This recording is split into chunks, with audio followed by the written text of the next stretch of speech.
Indonesia merupakan negara demokrasi yang menjunjung tinggi prinsip persamaan hak bagi setiap warga negara.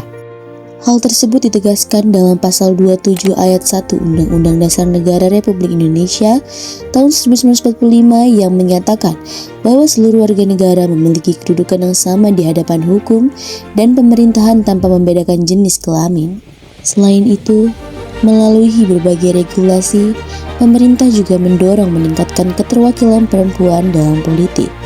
Salah satunya melalui kebijakan kuota minimal 30% keterwakilan perempuan dalam pencalonan legislatif.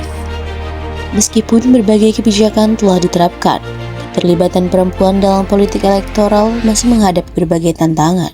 Budaya patriarki, proses rekrutmen partai politik, hingga kualitas representasi perempuan di lembaga legislatif masih menjadi perhatian. Akibatnya, peningkatan jumlah perempuan di parlemen belum tentu sejalan dengan meningkatnya pengaruh perempuan dalam proses pengambilan kebijakan. Perkembangan tersebut muncul pertanyaan, apakah perempuan di Indonesia telah memperoleh kesempatan yang setara untuk berpartisipasi dalam politik? Apakah kebijakan kuota 30% sudah mampu meningkatkan kualitas representasi perempuan? Dan bagaimana peran perguruan tinggi maupun masyarakat dalam mempersiapkan perempuan sebagai pemimpin di masa depan? Berbagai pertanyaan tersebut menunjukkan bahwa masih banyak hal yang perlu dipahami mengenai posisi perempuan dalam politik Indonesia saat ini. Sebab, kesetaraan bukan hanya tentang kesempatan untuk hadir, tetapi juga tentang kesempatan untuk didengar, berkontribusi, dan mengambil keputusan. Untuk mendapatkan gambaran yang lebih mendalam mengenai berbagai persoalan tersebut, kami berkesempatan berdiskusi secara langsung dengan salah satu akademis Universitas Nasional. Melalui sudut pandang akademisi, kami ingin memahami bagaimana realitas peran perempuan dalam politik elektoral di Indonesia. Halo Ibu, selamat sore. Selamat sore. Sebelumnya saya izin memperkenalkan diri ya Bu. Nama saya Bintarti Indawati, saya dari Prodi Administrasi Publik. Dan saya Iftihar Nafa Mufida dari Prodi Ilmu Komunikasi. Saya Nanda Lavita dari Prodi Ilmu Komunikasi. Sebelumnya terima kasih banyak ya Ibu sudah berkenan untuk berdiskusi dengan kami. Sebelumnya saya izin bertanya Ibu untuk perkenalkan diri. Saya dosen pengajar di program studi ilmu politik, sekaligus juga sekarang menjadi kepala bidang monitoring dan evaluasi di Biro Kerjasama UNAS gitu ya. Saya mengajar beberapa mata kuliah, salah satunya adalah gender dan politik gitu. Gender dan politik, ada media, politik media dan demokrasi, ada politik etis dan beberapa mata kuliah lain. Gitu teman-teman. Oke, baik. Terima kasih banyak ya Ibu atas perkenalannya. Oke, pada kesempatan kali ini izinkan kami untuk berdiskusi mengenai tentang peran perempuan dalam politik elektoral di Indonesia.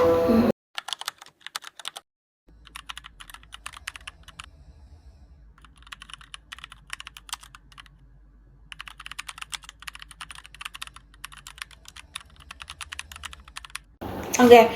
Baik, ini pertanyaan menarik ya, dan kebetulan kita semua di sini perempuan. Betul sekali. Kalian merasanya bagaimana sebagai perempuan dalam konteks politik di Indonesia? Mungkin terkadang merasa ada kesenjangan ya Bu. Kadang tuh karena dipandangnya kayak sebelah mata karena kita perempuan gitu. Oke, Kalau dari satu itu. Tapi kalian merasa penting nggak sih di dalam perempuan di dalam konteks politik? Saya sepakat bahwa perempuan itu menjadi sentral dalam kehidupan kita. Di luar politik, dalam ekonomi, dalam pendidikan, perempuan katanya menjadi ibu itu menjadi madrasah utama, sekolah pertama bagi anak-anaknya. Dalam ekonomi, ketika satu keluarga itu runtuh secara ekonomi gitu ya, maka yang menjadi menjadi benteng terakhir adalah biasanya perempuan gitu ya. Jadi tukang cuci lah, kerja serabutan lah, jual gorengan lah, bala-bala, pisang goreng, enak ya. Terus begitupun dalam politik. Jadi ada satu masa, setiap masa kita bisa mengenali pada setiap masa dari dulu masa kolonial sampai ketika merdeka dan sampai sekarang, biasanya perempuan menduduki peran penting itu. Gitu. Jadi bukan hanya ikut membangun, tetapi juga menjadi fondasi yang sangat sentral, termasuk di dalamnya terkait dalam konteks politik ini gitu. Jadi bagaimana politik ini berjalan, seperti apa sistem yang akan dibangun, sebenarnya itu perempuan tuh punya fungsi yang sangat besar di sana kalau menurut saya. Begitu.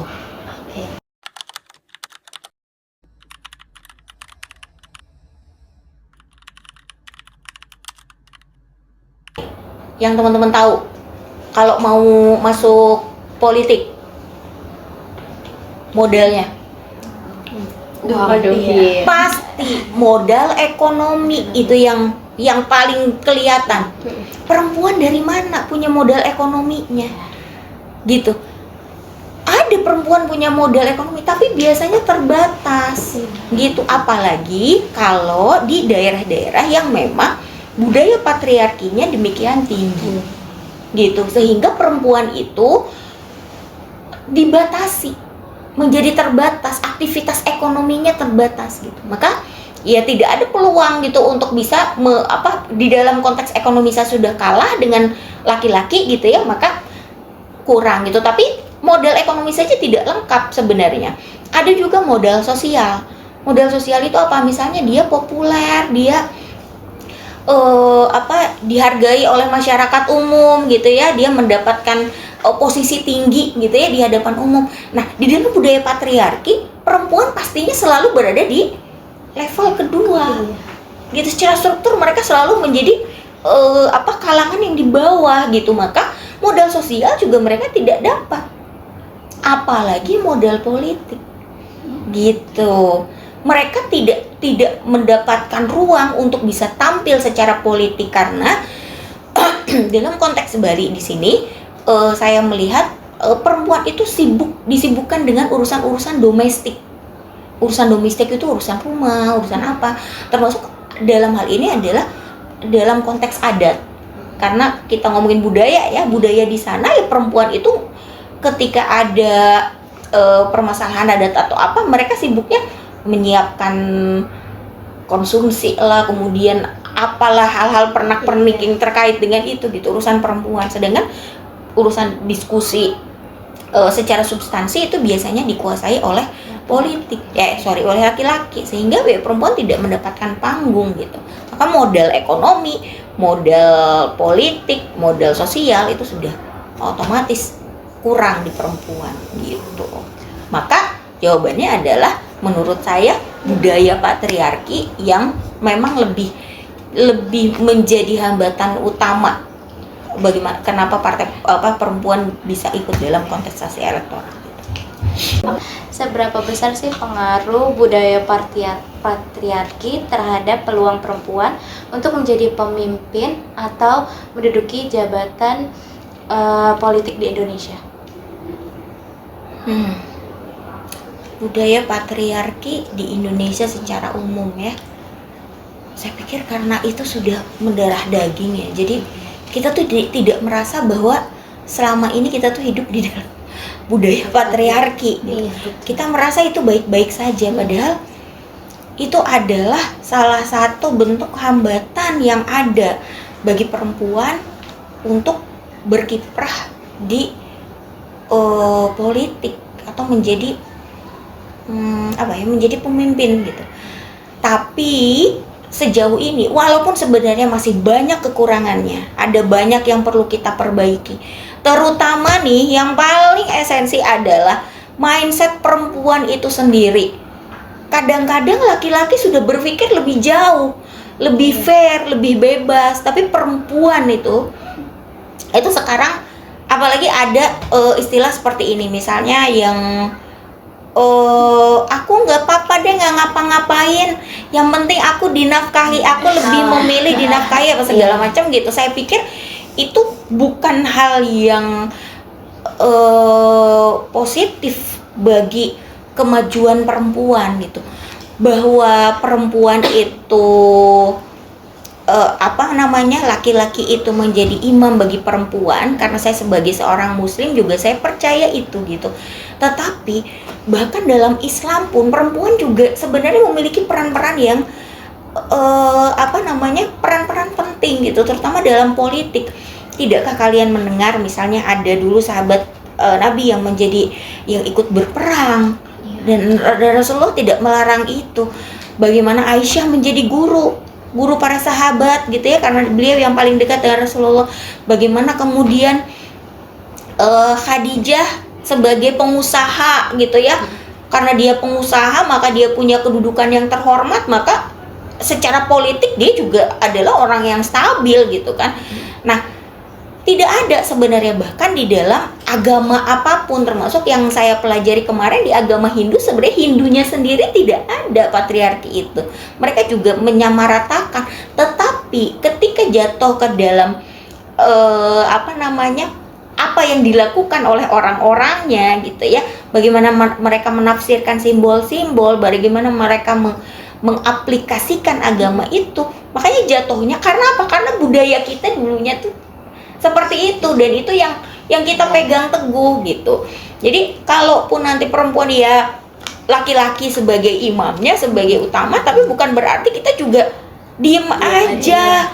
Enggak, ketika kita melihat sesuatu permasalahan itu jadi tetap kewajiban kita sebagai manusia gitu. Indonesia ini bukan hanya tanggung jawab laki-laki.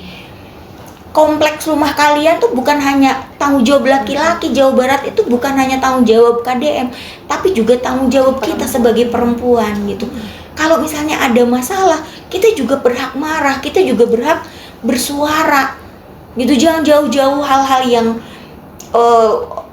tapi ketika misalnya ada kepala daerah yang kemudian menciptakan lagu yang merendahkan perempuan ya, kita penting bersuara terkait itu gitu. Kalau kita tidak bersuara ya maka kita melanggengkan budaya itu. Jadi menurut saya tadi budaya patriarki seberapa signifikan, sangat signifikan, tetapi kadang-kadang justru yang membuat budaya itu mengakar adalah perempuan. Karena apa? Tadi perempuan itu pendidik gitu. Maka mari didik anak-anak kita, adik-adik kita itu kesetaraan dan keadilan. Belajar mencuci piring itu bukan urusan perempuan saja. Mulai dari sana. Itu tuh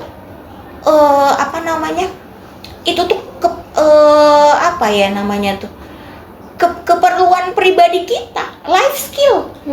Itu keterampilan hidup. Beresin tempat tidur, memasak, cuci piring, cuci baju, setrika gitu, nggak ada urusan laki-laki atau perempuan.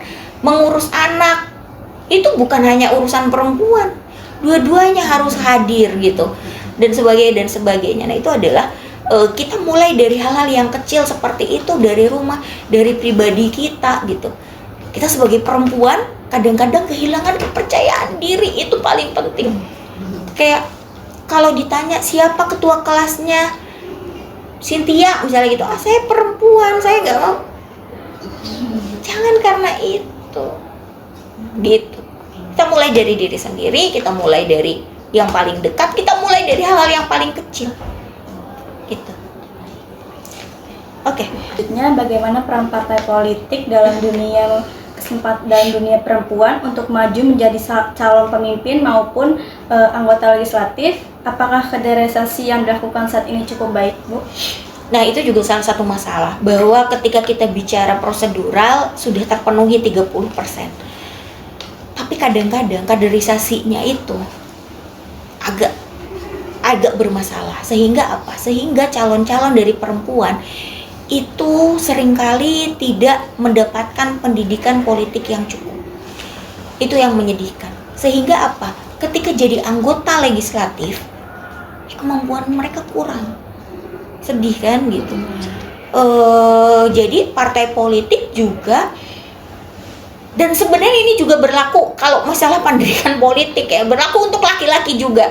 Siapa sih anggota legislatif kita sekarang yang mendapatkan pengkaderan yang cukup? Orang-orang bisa pindah ke sana kemari, kemarin di PKS, sekarang di PSI gitu kan, itu juga artinya kan kaderisasinya juga kurang. Nah, apalagi perempuan. Sudah perempuannya juga tidak percaya diri untuk maju ke politik, kurang modalnya, sekalinya ada yang maju, bingung. Ada beberapa mahasiswa kami juga anggota legislatif, ada beberapa juga dari partai politik dan sekolah di sini di ilmu politik, kebingungan. Saya sudah jadi anggota legislatif, ibu saya tidak tahu harus ngapain. Saya menemukan permasalahan, banyak permasalahan, tapi saya tidak tahu harus bagaimana. Itu menyedihkan. Akhirnya apa? Ya akhirnya memang mereka nurut saja kepada perintah pemimpin partai. Balik lagi akhirnya ke sana lagi. Gitu sih kalau menurut pandangan saya. Jadi kaderisasi itu sangat penting, pendidikan politik itu sangat penting, tapi bahwa partai politik terhadap perempuan tentu saja sangat kurang gitu. Karena biasanya ya udah asal 30% mau nggak? Aduh kurang nih, mau nggak ikut yuk, yuk gabung yuk gitu. Gitu jadinya. Oke, lanjut ya Ibu. Saat ini kan jumlah perempuan di lembaga legislatif itu kan emang semakin terus meningkat kan ya Bu ya. Menurut Ibu, apakah peningkatan tersebut sudah menghasilkan kebijakan yang benar-benar berpihak kepada perempuan, anak, ataupun kelompok rentan? Nah, jika iya, adakah contoh yang dapat Ibu jelaskan? Iya, ada sebenarnya. Keberhasilan kemarin setelah 20 tahun menanti, tahu undang-undang pekerja rumah tangga itu setiap tahun kami dari Gerakan Perempuan, Aliansi Perempuan Indonesia, Women March Indonesia, Solidaritas Perempuan, Kolektif Perempuan Gila, semua aliansi perempuan, Komisi Nasional Hak Asasi Manusia, Komnas HAM, Komnas Perempuan dan sebagai LBH, itu semua selalu menyuarakan agar dilakukan tadi disegerakan pengesahan undang-undang pekerja rumah tangga. Akhirnya setelah 20 tahun baru kita berhasil. Dan menurut saya itu bukan hanya bukan hanya hasil dari anggota legislatif yang perempuan. Saya pikir kita tidak boleh mengabaikan dari peran-peran dari sektor-sektor luar, terutama gerakan-gerakan perempuan gitu ya, yang memang selalu menekan pemerintah terkait dengan hal ini. Jadi seru banget kalau misalnya nanti teman-teman tertarik dengan gerakan perempuan, ayo kapan-kapan ikut gerakan kami menyuarakan kepentingan perempuan gitu deh. Biasanya kita konsisten di beberapa isu. Nanti teman-teman akan ketemu, oh dari kelompok buruh perempuan bagaimana, dari kelompok perempuan yang ini lingkungan bagaimana gitu, dari perempuan yang peduli kepada disabilitas misalnya itu bagaimana pandangannya. Dan itu menarik sekali gitu. Jadi selain dari kalau kita ngomongin perempuan dan kiprahnya dalam politik, selain dari orang-orang yang ada di legislatif itu gitu ya, keberhasilan itu saya pikir juga penting. Kita tidak boleh menafikan bahwa ada perempuan-perempuan di luar itu juga yang hebat-hebat, yang membuat kebijakan itu bisa akhirnya disahkan gitu sesuai dengan harapan gitu teman-teman. Baik Ibu, sebagai penutup pertanyaan terakhir. Alhamdulillah. Menurut Ibu, langkah konkret apa yang perlu dilakukan oleh pemerintah, partai politik, perguruan tinggi, dan juga masyarakat agar perempuan tidak hanya memiliki keterwakilan secara jumlah, tetapi juga memiliki pengaruh nyata dalam proses pengambilan kebijakan? Awakening, kesadaran. Lewat apa? Lewat pendidikan. Teman-teman tahu, salah satunya kita bicara peran saya saja sebagai dosen gitu ya di perguruan tinggi kami sebagai dosen itu punya 3: pengajaran, penelitian, dan pengabdian kepada masyarakat. Kami di ilmu politik melakukan itu bersama-sama, dosen dan mahasiswa. Tiap tahun, paling tidak setahun sekali, kita ada program pengabdian kepada masyarakat, turun ke lapangan. Tiap dosen membawa membawa materinya masing-masing. Saya diantaranya selalu memberikan materi kepada perempuan-perempuan di desa terkait dengan pentingnya kepentingan mereka itu disuarakan. Bagaimana menyuarakan kepentingan mereka? Ada beberapa yang memang tersadarkan dari itu, kayak misalnya, oh iya, ibu-ibu itu butuh ini sampah gitu misalnya. Ternyata pengelolaan sampah di kita itu, ibu-ibu tuh terganggu dengan kondisi pengelolaan sampah di desanya yang belum teratur misalnya gitu. Ada sampah di mana-mana dan sebagainya, mereka belum punya gitu. Maka itu dari awal tuh di awakening, disadarkan dulu, lalu kemudian diberikan pendidikan gitu supaya mereka itu gini loh Bu, kalau ada permasalahan ibu bisa misalnya berkelompok dengan teman-temannya, bisa meminta bantuan ini, bisa melakukan ini, bisa melakukan itu. Hal politik yang bisa dilakukan apa, secara independen bisa melakukan apa dan sebagainya. Nah, itu perguruan tinggi terutama itu penting sekali mendampingi perempuan-perempuan itu, sehingga apa? Sehingga mereka pemimpin-pemimpin perempuan itu akan muncul dari bawah nih. Gitu ya, dari perguruan tinggi, dari mahasiswanya, kemudian dari bawah, dari tiap desa itu ada, dari karang taruna perempuannya, ibu-ibu kadernya, ibu-ibu PKK-nya gitu ya. Jadi bukan cuma senam sama pengajian, well itu bagus, kajian, senam gitu, masak-masak gitu ya, itu bagus, belajar UMKM gitu. Tapi juga kesadaran politiknya itu juga penting untuk dibangunkan ibu-ibu itu, bahwa itu tuh politik Bu. Permasalahan sampah itu bukan masalah di rumah ibu saja, itu urusan politik. Permasalahan air yang keruh di rumah ibu itu permasalahan politik gitu. Permasalahan anak ibu yang sekolahnya jauh, nggak dapet harus ngelewatin sungai dulu, itu bukan masalah ibu, itu masalah politik gitu. Nah itu ya perlu disadarkan gitu, sehingga ibu perlu terlibat di sana gitu. Wah, senang sekali kalau misalnya kita datang ke lapangan lalu kemudian ibu-ibu itu dapat insight seperti itu gitu. Nah, pemerintah ya sama saja sebenarnya. Semuanya harus membantu memberikan itu yang paling dasar saja. Paling dasar.